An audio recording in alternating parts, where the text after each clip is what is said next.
winter mitts. Yeah, it was almost time. You just don't know what to wear these mornings. It's in the single digits when we start out, so she found some little mittens in her pocket, which was very, very handy. And then at the end of the day, it's smoking hot. Smoking being the word, because the air quality is just terrible. It's been very, very smoky this whole week.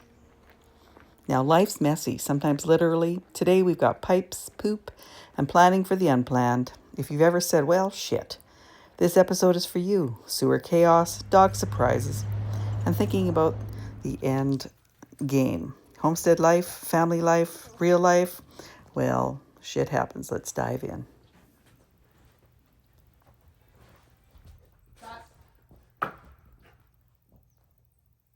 Now, Gus is a bit of a bonehead around Annie. One of these days he's going to get a kick to the head. His favorite thing to do is to eat her poop, and that's kind of gross.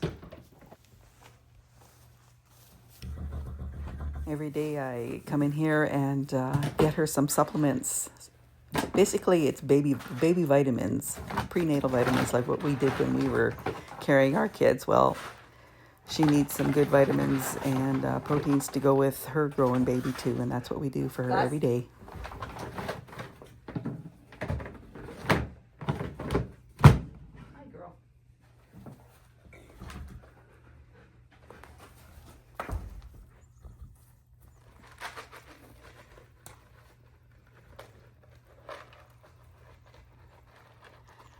Keeping a close eye on Gus to see where he goes as he's, chewing up the poo, but he's trying to get around her legs and being a pest for Annie. And so far it's just been yelling at him, and he moves away. If I need to, I do have a shock collar to try. I've never tried it on him, but might have to if he's going to keep bothering the horses and someday the chickens. He's just got to learn to leave them animals alone. Actually, yelling at Gus is getting kind of therapeutic. Now, Jasmine's the one that picked his name out of a list I got off of the computer. She didn't know that that is also my dad's name. And so now I get to yell all sorts of things at Gus, and it kind of just makes me feel better.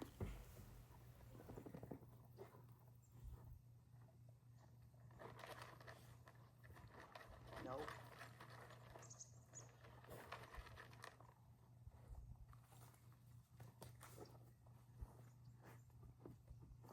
Gus? Gus?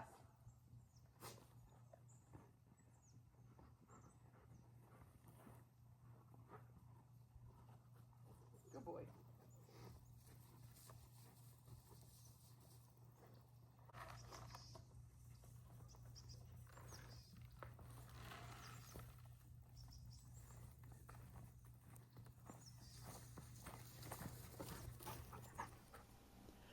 Well, I was building myself a little spot so I could sit outside and hang out with Annie. And sometimes when it's cooler out, I like to come out here to practice my guitar, hoping that there's no guests that can hear me yodel and carry on. But it's kind of nice to be out here bonding with horses. Now, I don't have much experience with them, but I figured a good way to start is to spend time with them.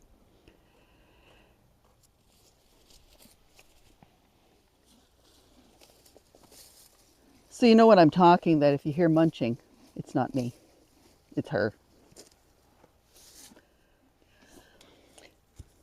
Well, today I was wanting to deal with the subject of our sewage issues at our acreage.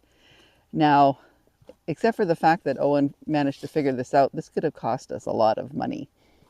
And while I was at it, I thought I would deal with a couple of other oh shit problems that's occurring at our acreage. Now, one of them is Gus. He, of course, has discovered new delicious treats being around Annie because he's discovered her poop. And so that's kind of gross. But it is what it is.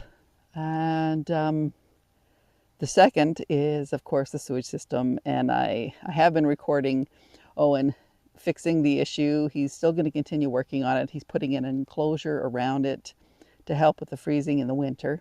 But he did manage to fix it, and he has saved us a fortune.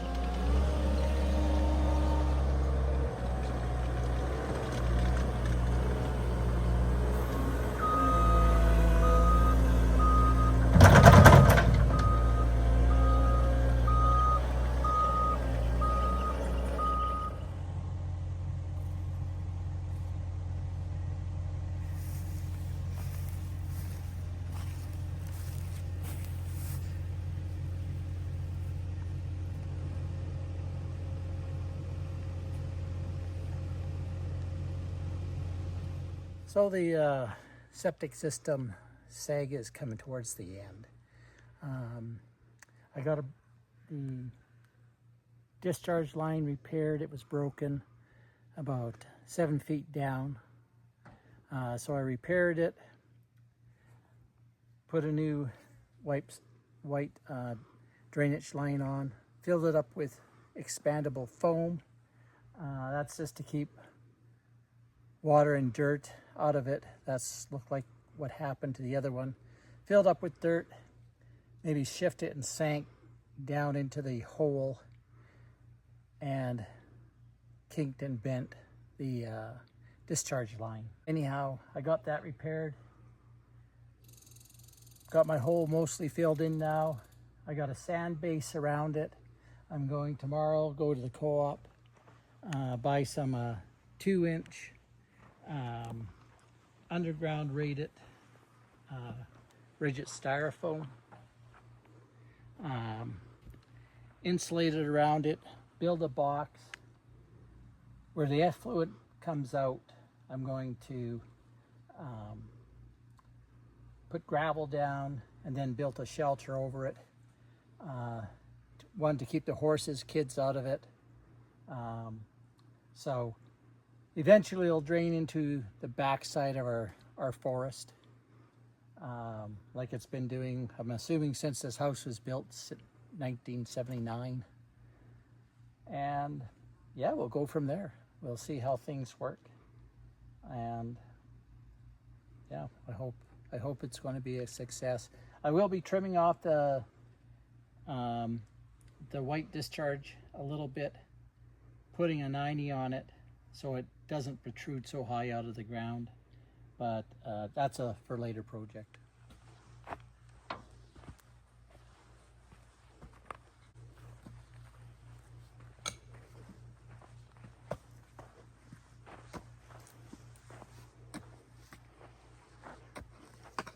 Picking for gold? Well, no, I can't scoop in sharp enough without running over those trees we planted. Oh. So, this will be good enough. Just enough for me to sneak in.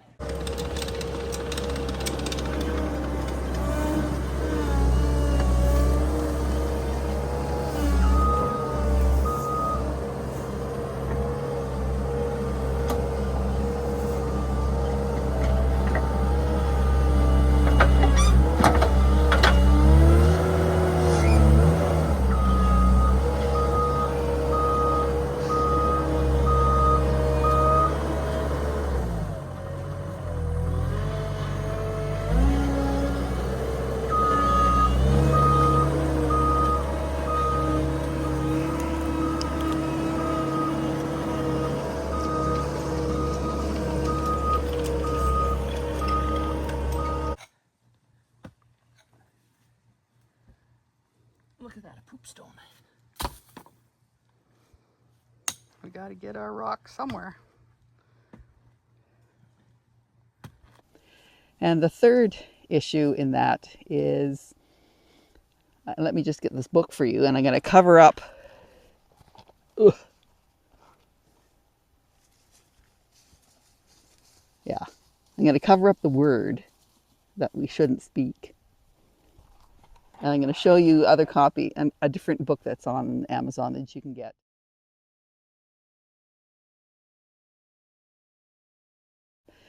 To deal with end-of-life issues, the oh shit, I'm dead, now what? Now, I had thought that I would get a lot of this dealt with before I retired. I had asked my kids what they wanted as far as, do they want necklaces? Do they want any type of mementos to put my dust into? I bought 2 very lovely urns for us. Owen and I discussed what we wanted to do with ourselves when we passed. And so I was gathering all the supplies, and my kids started panicking because they were wondering if secretly I had some diagnosis that I wasn't telling them about. And so they were in a bit of a panic, and I just had to let them know I was just trying to deal with stuff so that they did not have to. And one of the things we're going to deal with this winter, while Owen is still working and has a really good income, is to deal with the pre-pale of our funerals, just so that we can plan it all out, so that the loved ones, the kids, the spouse that's left behind doesn't have to figure it out while they're in an emotional state. And I know that Owen could handle it just fine, but I know that if something happened to him, I would be in no fit state to try to figure stuff out. I didn't want to argue with my 3 or 4 step kids about what to do with their dad or his stuff or whatever he wanted. He and I are having discussions and going to write everything out. Whatever he wants is what we're going to go with. If he wants some parade and a fancy funeral, we'll do that. If he wants something quiet at the house, we'll do that. It's whatever he wants. And the same goes for my end of things. So we're getting that all dealt with. Just the stuff you just clear up before you pass. If you handle it, then you can forget about it and don't have to worry, because often these things happen by surprise and you're just not prepared. And while you're preparing, we also had gone in and straightened out our wills. We had gotten our personal directives done. We had gotten our powers of attorney done. That's all taken care of. And it's one of those leaping powers that aren't kicking in until we are deemed incompetent. And we took care of that. And that's probably a very good idea to do too before it's too late, and then it's just a big old mess to deal with. And so yeah, that was the other shit issue that I thought that I would try to handle today. Now I'm loving a book like this because it has everything all in one place. The important contacts, account information that you have everywhere so they can deal with it. Life insurance information, the will information, any outstanding loans I might have, current bills that I have, properties we have, my wishes for my children, wishes for my relatives, any letters that I want to write to have sent out to loved ones.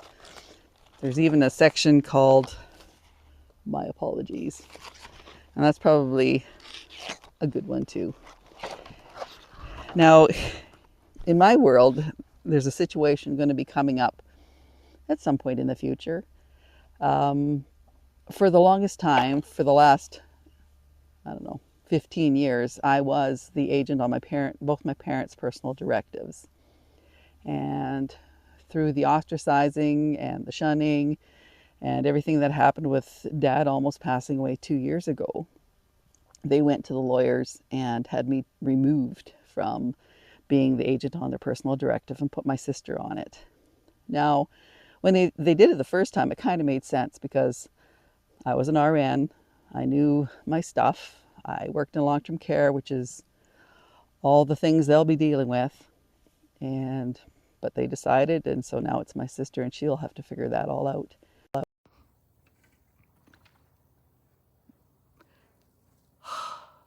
I don't know even what to say about this, because just watching from the outside, it's already been a cluster.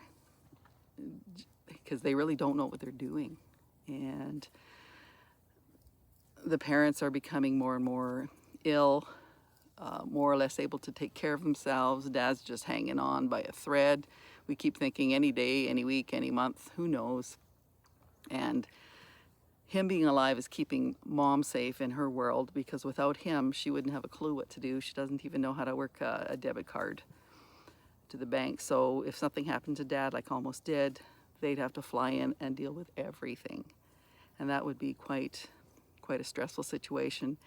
And they kind of did me a favor, because now I sit here on the outside, where they placed me, and I have to bide my time and watch my mouth and just stay out of it and let them figure their way through all this. Well, the further I go along in making these videos, the more you'll hear about my long saga. The whole estrangement thing is a video to itself, and I will dedicate it to that.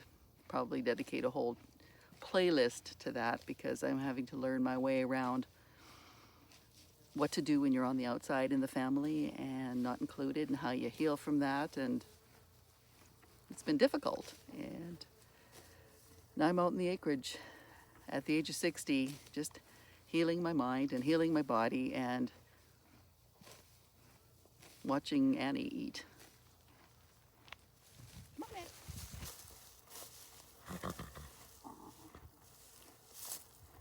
At the end of the day, shit happens, but it's how you handle it that makes all the difference in the world.